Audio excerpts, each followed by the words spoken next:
So this is the summative Unit 5 presentation by Josie Adams. The first question is, how does particle movement, arrangement, and energy level define each state of matter? My answer is, in each state of matter, we see how particle movement, arrangement, and energy level are affecting it. For particle movement, we see how much particle movement is in gases, solids, and liquids.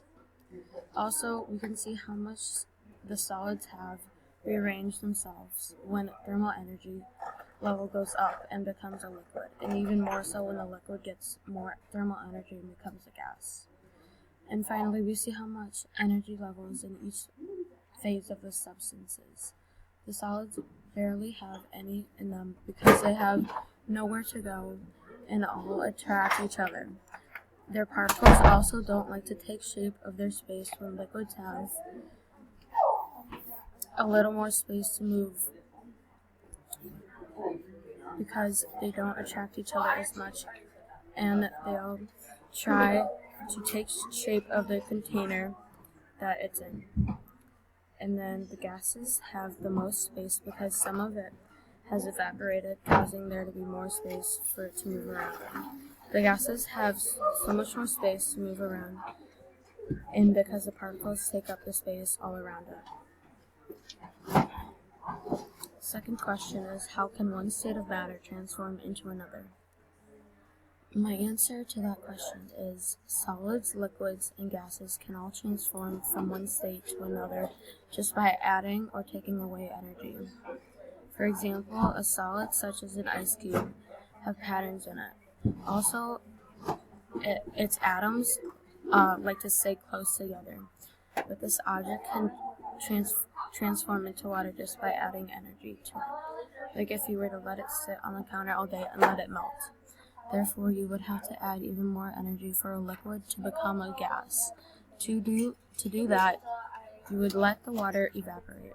A liquid likes to move around freely and tries to take up the space around it. For example, if you were to pour a cup of water onto the counter, it would spread out as much as it could so it could take up as much space as possible. A gas, on the other hand, have so much more space to move around in. Gases spread out and have almost no interaction. Now if we go to the opposite way and try to turn a gas into a liquid or liquid into a solid, we would have to take away energy. To do that, we could collect all of the condensation from the gas. In order to turn a liquid into a solid, we would need to freeze it. And finally, if we wanted to turn a gas into a solid, that would be known as sublimation. This shows how each state of matter can change into all of the others. And my third and final question is, what is the impact of thermal energy on each state of matter? My answer is, when thermal energy is added to each state of matter, they'll have different outcomes. For example, if we were to add thermal energy to a solid, it would melt, causing it to turn into the next state of matter, a liquid. And if we added even more energy to that liquid, it would turn into a gas. If thermal energy gets taken away from a gas, then it would turn back into a liquid. And if you take away energy from a liquid, then it would become a solid. The particles are not so much affected because they don't change in size, but only in energy. When the particles gain thermal energy, they spread out and move around a lot, like a gas.